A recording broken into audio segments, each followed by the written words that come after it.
Ẹ káàbọ̀ sí ẹ̀kọ́ kíkà ojoojúmọ́ ti ìjọ ẹ̀dá titun. Òní ọjọ́ kẹta oṣù kẹjọ ọdún 2025. Àkòrí: èròǹgbà tó lòdì sí ìfẹ́ Ọlọ́run.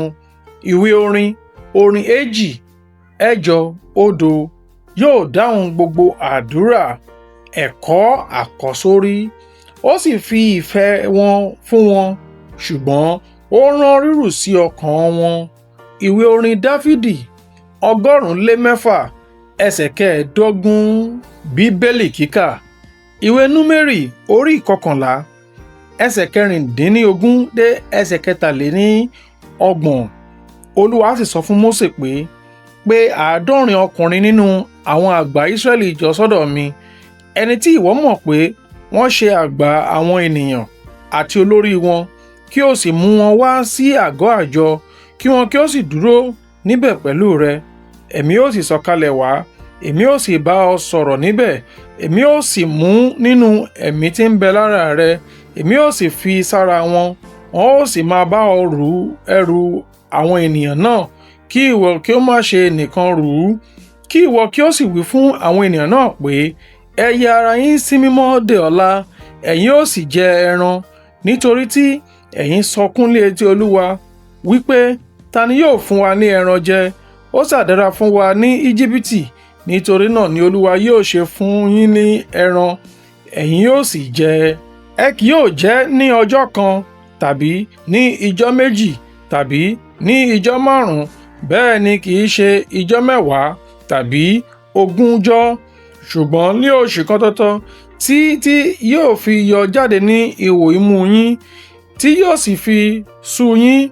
Nítorí tí ẹ̀yin gan Olúwa tí ń bẹ láàrin yín, ẹ̀yin sì sọkún níwájú rẹ̀, wípé, èéṣe tí àwa fi jáde láti Íjíbítì wá? Mósè sì wípé, àwọn ènìyàn náà láàrin àwọn ẹni tí èmi wà jẹ́ 60,000 ẹlẹ́ṣẹ̀. Ìwọ sì wípé, èmi ò fún wọn ní ẹran, kí wọn kí ó lè máa jẹ ní oṣù kan tọ̀tọ̀. Àgbo ẹran tàbí ọ̀wọ́ ẹran ni kí a pa fún wọn, láti tó fún wọn ni, tàbí gbogbo ẹja òkun lè a ó kójọ fún wọn, láti tó fún wọn. Olúwa yìí sọ fún Mósè pé, ọwọ́ Olúwa kúrú bí? Ìwọ ó rí nísinsìnyí bí ọ̀rọ̀ mi yóò ṣẹ sí ọ, tàbí kì yóò ṣẹ. Mósè sì jáde lọ, ó sì sọ ọ̀rọ̀ Olúwa fún àwọn ènìyàn.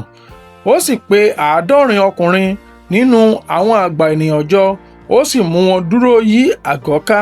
Olúwa sì sọ̀kalẹ̀ wá nínú àwọsánmọ̀, ó sì bá sọ̀rọ̀, ó sì mú nínú ẹ̀mí tí ó wà lára rẹ̀, ó sì fi sára àwọn 70 àgbà náà. Ó sì ṣe, nígbà tí ẹ̀mí náà bà lé wọn, wọ́n sì sọtẹ́lẹ̀, ṣùgbọ́n wọn kò ṣe bẹ́ẹ̀ mọ́.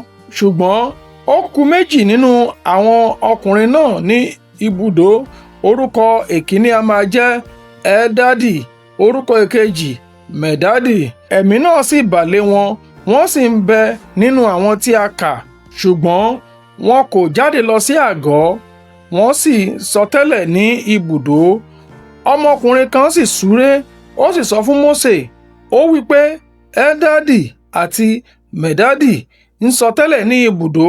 Joṣua ọmọ Núnì, ìránṣẹ́ Mósè, ọ̀kan nínú àwọn ọmọkùnrin rẹ̀ dáhùn, ó sì wí pé, Mósè olúwa mi, dá wọn lẹ́kun. Mósè sì wí fún un pé, ìwọ ń jowú nítorí mi. Gbogbo ènìyàn Olúwa ìbá lè jẹ́ wòlíì, kí Olúwa kí ó fi ẹ̀mí rẹ̀ sí wọn lára. Mósè sì lọ sí ibùdó, òun àti àwọn àgbà Ísírẹ́lì.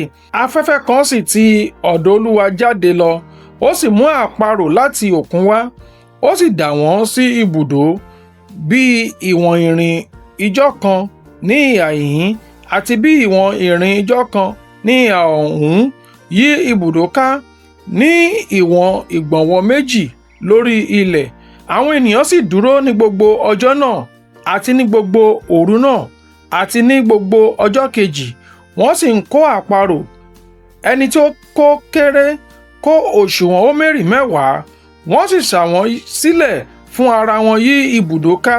Nígbà tí ẹran náà sì ń bẹ láàrin eyín wọn, kí wọn kí ó tó jẹ ẹ́, ìbínú Olúwa sì ru sí àwọn ènìyàn náà. Olúwa sì fi àrùn ńlá gidigidi kọlù àwọn ènìyàn náà. Ẹ̀kọ́.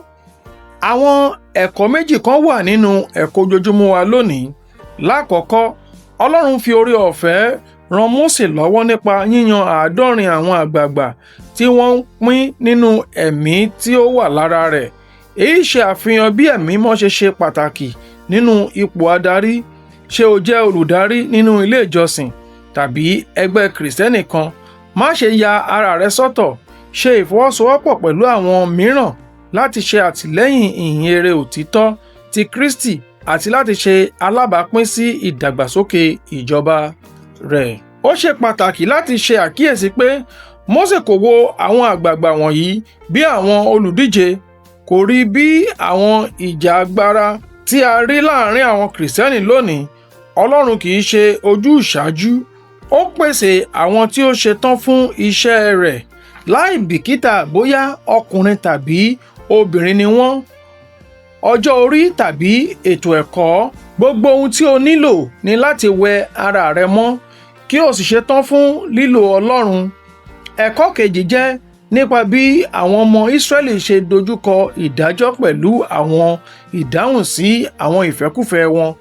Ọlọ́run mú ìfẹ́ ọkàn wọn ṣẹ nípa pípèsè àparò ní ọ̀pọ̀ yanturu. Ó wà ní ọ̀nà tí ọkàn wọn kò lè ní òye, ṣùgbọ́n pẹ̀lú àbájáde ńlá nítorí agídí wọn, àìgbàgbọ́ àti àìmoore. Bí ó tilẹ̀ jẹ́ pé wọ́n kún fún ọ̀pọ̀lọpọ̀ ìgbà nígbà tí wọ́n kọ́kọ́ jáde wá láti Íjíbítì, ṣùgbọ́n kò sí àkọsílẹ̀ pé Ọlọ́run fi àjàkálẹ̀ àrùn kankan jẹ wọ́n gẹ́gẹ́ bí ó ti rí nínú ẹ̀kọ́ òní. Bí ẹran náà ti wà láàrin eyín wọn láti jẹ, ìbínú Ọlọ́run sì ru sí wọn. Ó fi àjàkálẹ̀ àrùn ńlá kọlù wọ́n. Kò sí àwáwí mọ́ láti gbẹ́kẹ̀lé Ọlọ́run. Wọ́n ti ní ìmọ̀ púpọ̀ àti ìrírí ìfẹ́, agbára àti ìtọ́jú Ọlọ́run.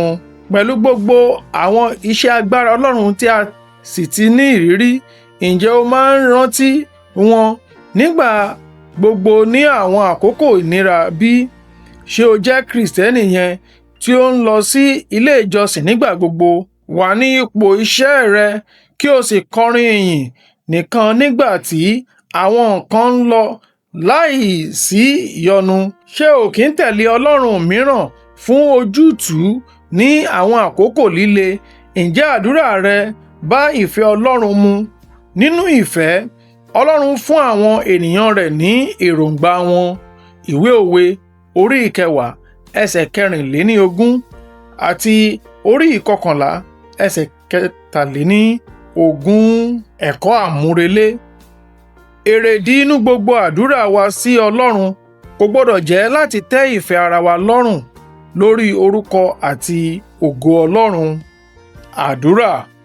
Ẹ̀mí mímọ́ kọ́ mi láti máa gbàdúrà gẹ́gẹ́ bí ìfẹ́ Ọlọ́run, kí n máa dúpẹ́ lójoojúmọ́ fún gbogbo ohun tí Ọlọ́run ti ṣe. Àmín. Títí di ọ̀la, ó dàbọ̀.